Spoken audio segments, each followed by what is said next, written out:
네, 인사드리겠습니다. 장동훈입니다.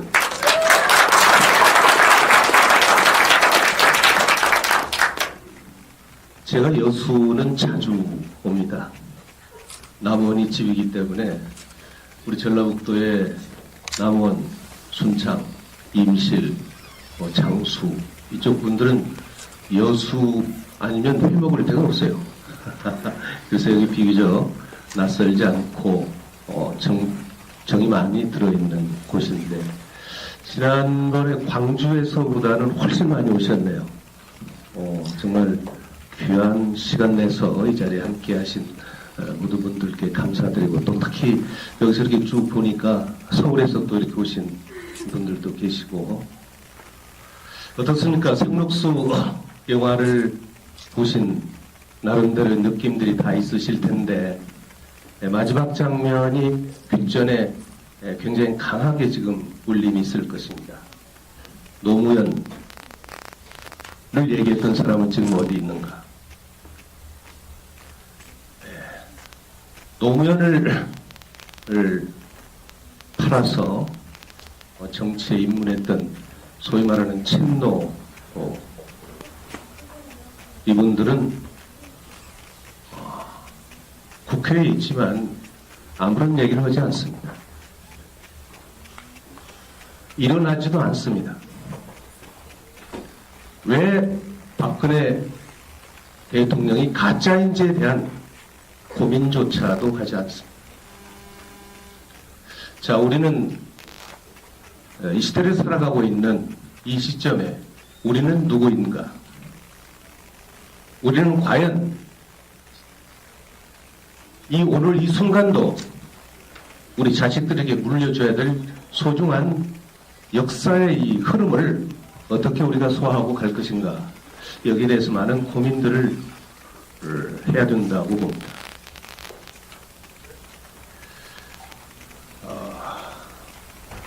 저는 이렇게 이 얘기를 풀어가겠습니다. 해방 이후에 우리 한국의 정치 지도자들의 그 행태를 보면 건국을 했던 초대 대통령부터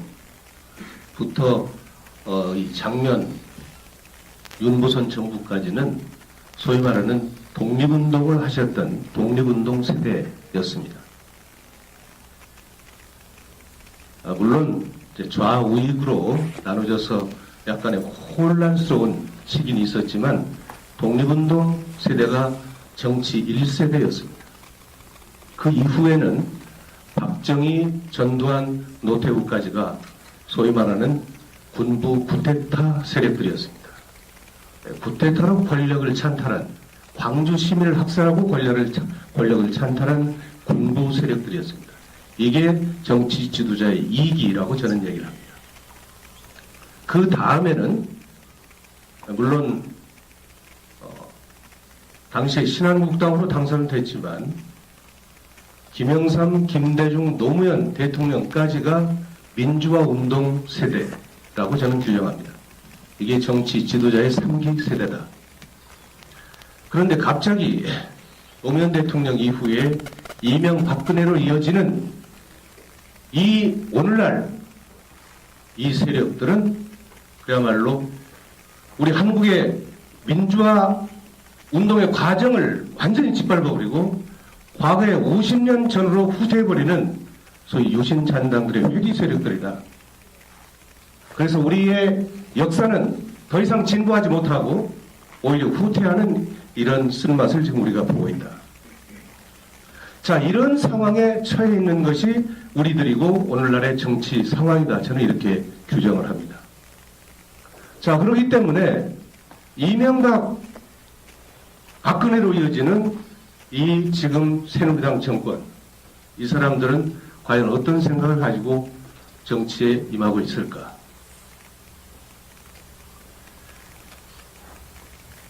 박정희 때부터 소위 말하는 김영삼 때까지 37년 6개월 동안을 영남에서 집권을 했습니다.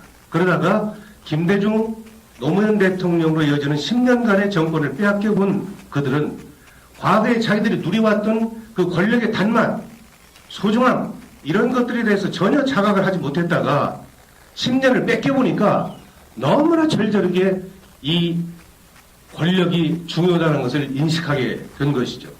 그래서 온갖 수단과 방법을 가리지 않고 정권을 잡아야 되겠다. 정권을 잡아서는 그 이후에 이제 전혀 뺏기지 않겠다. 어떤 방법과 수단을 가리지 않고서라도 정권을 유지하겠다. 그래서 영구 집권의 플랜을 짜서 이명박이가 이 짓거리를 한 것이다. 저는 이렇게 얘기를 합니다. 자, 그와 반면에 민주정부 10년이라고 우리가 평가하는 김대중 노무현 정부 시절에 과거에 민주화 운동을 했던 우리 민주화 세력들이 권력을 잡고 나서부터는 과거에 겪었던 그 고초와 고통 이런 것들은 다 잊어버리고 완전히 꿀맛에 단맛에 익숙해져 버린 그런 상황이 현재까지도 이어지고 있다. 그렇기 때문에 오늘날 정확히 얘기하면 새누리당이 야당 같고 새정치민주연합이 여당 같은 그런 지금 정치 지형이 국회에서 이루어지고 있다. 이렇게 생각을 하는 것입니다. 지금 보십시오. 이명박 정부가 들어서서 맨 처음에 국민적 저항에 부딪혔던 것이 쇠고기 파동이었습니다. 유모차를 끌고 우리 어머니들이 전국에서 중소 도시를 막론하고 대도시에서까지 전국에서 쇠고기 파동이 있었습니다. 촛불 시위를 했었습니다. 이때 이명박은 깜짝 놀래가지고 큰일 났구나. 자기가 서울시장 할 때 서울시 상수도 사업본부장을 했던 원세훈이를 행자부 장관 시켰다가 바로 국정원장으로 보내가지고 그때부터 영구집권의 플랜을 가동시킨 것이다. 이렇게 저는 유추하고 있습니다. 원세훈이가 국정원장으로 가고 난 직후부터 소위 말하면 매일매일 국정원에 지시를 내려서 민간인 사찰을 국무총리 시절부터 시키고 대포폰을 이용해서 청와대와 전부 어쩌고 이 민주세력들을 말하자면 사찰하고 그러면서 댓글부대 만들었지 않습니까? 사이버 사령부 만들고 이런 형태로 계속 운영을 하다가 결국은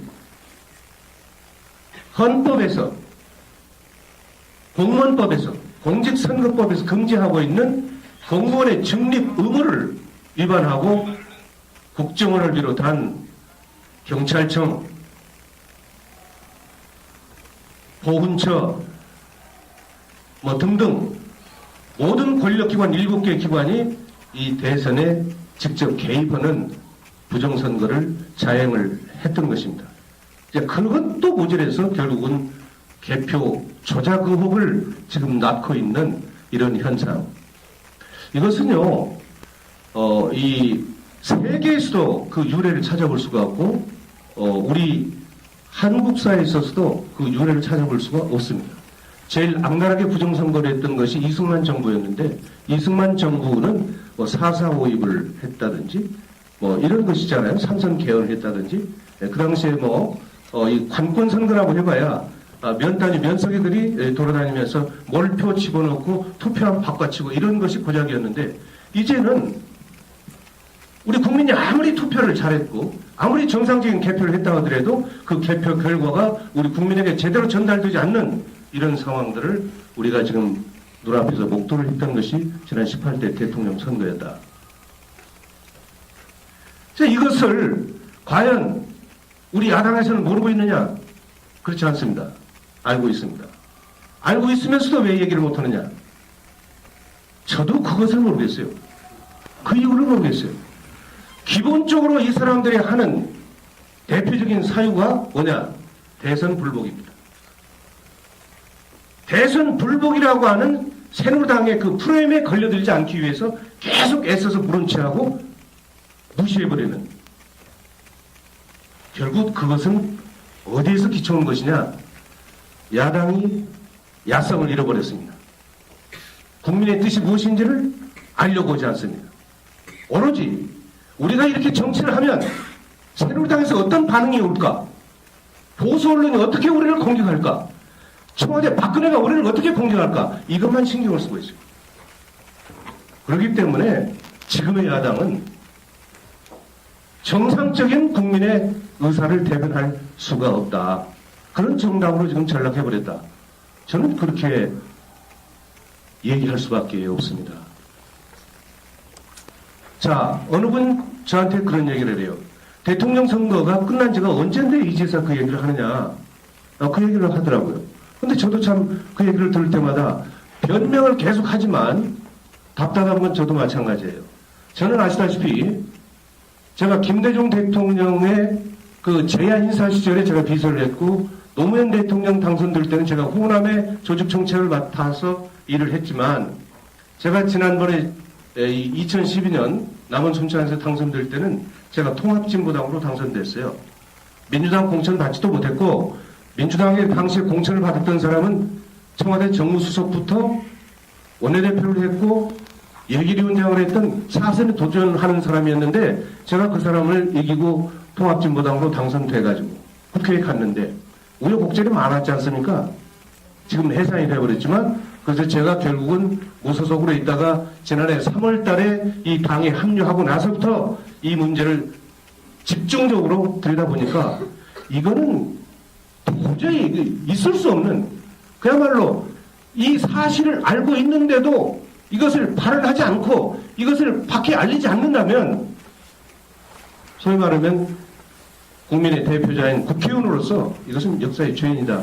이런 저 나름대로의 고민 끝에 이 문제에 접근을 했던 것입니다.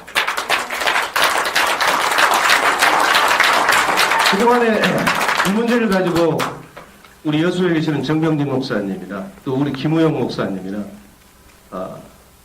또 우리 한영수 선생이나 여러분들 만나 뵙고 말씀 듣고 저 나름대로 하나하나 전부 검토를 하면서 내용을 직접 들여다보니까 시간이 많이 걸리죠. 저도 확신이 서야 되니까. 그래서 저 나름대로 확신이 섰던 게 지난해 11월쯤 됐습니다. 그래서 저는 투 트랙으로 이것을 진행을 시켰습니다. 하나는 좀 더 완벽하게 이 문제를 내가 끝까지 더 파봐야 되겠다 하는 것이었고 또 하나는 제도적으로 바꿔야 되겠다.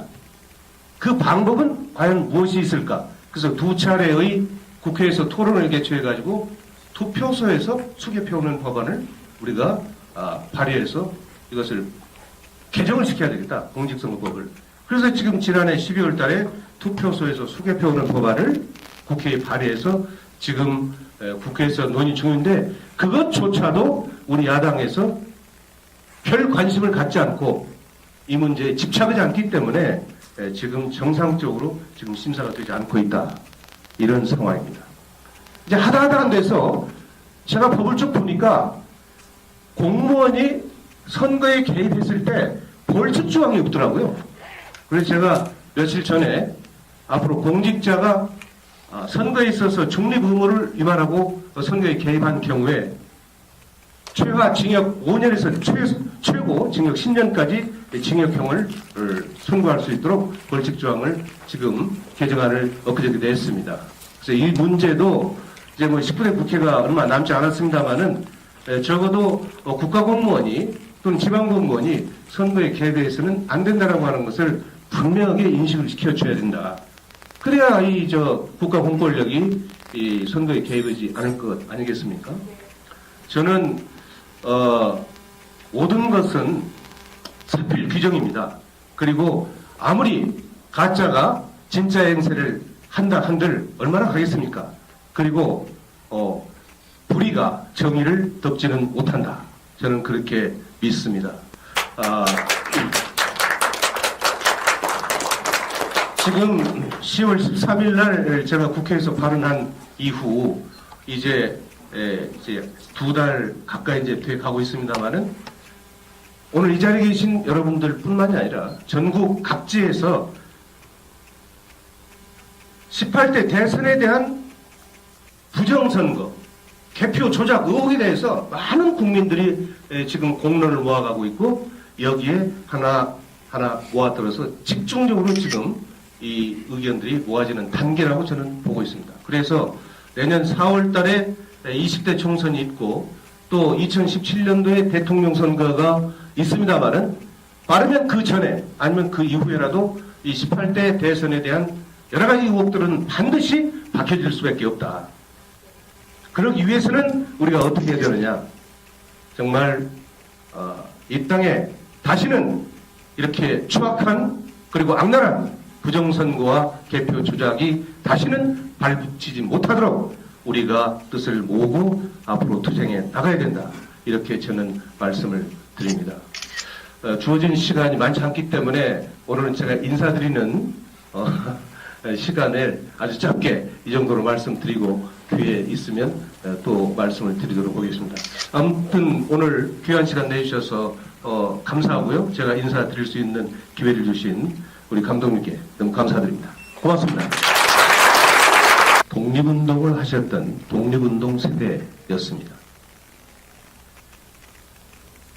물론 좌우익으로 나눠져서 약간의 혼란스러운 시기는 있었지만 독립운동 세대가 정치 1세대였습니다.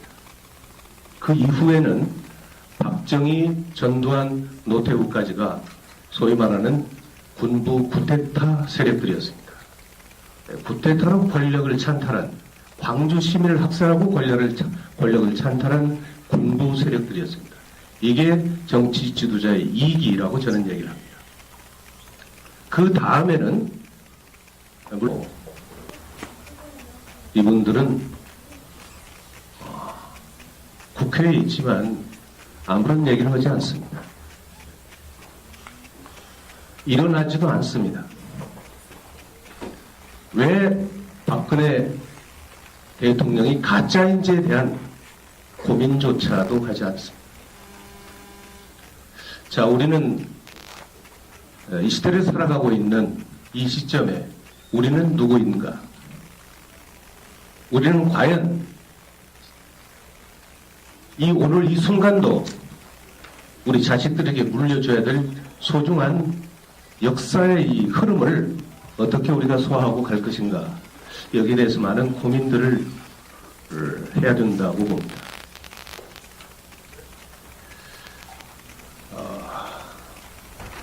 저는 이렇게 이 얘기를 풀어가겠습니다. 해방 이후에 우리 한국의 정치 지도자들의 그 행태를 보면 건국을 했던 초대 대통령부터 이 작년 윤보선 정부까지는 소위 말하는 네, 인사드리겠습니다. 강동원입니다.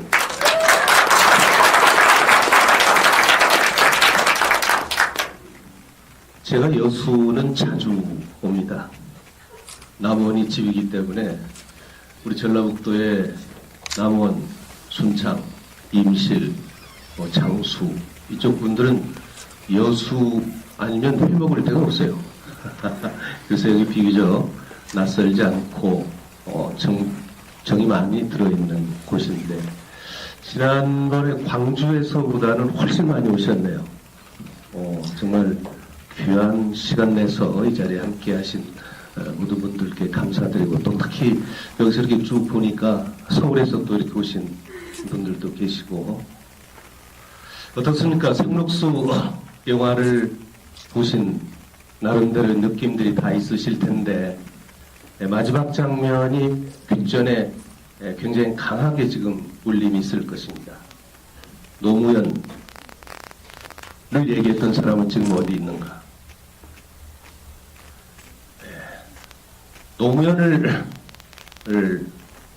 팔아서 정치에 입문했던 소위 말하는 친노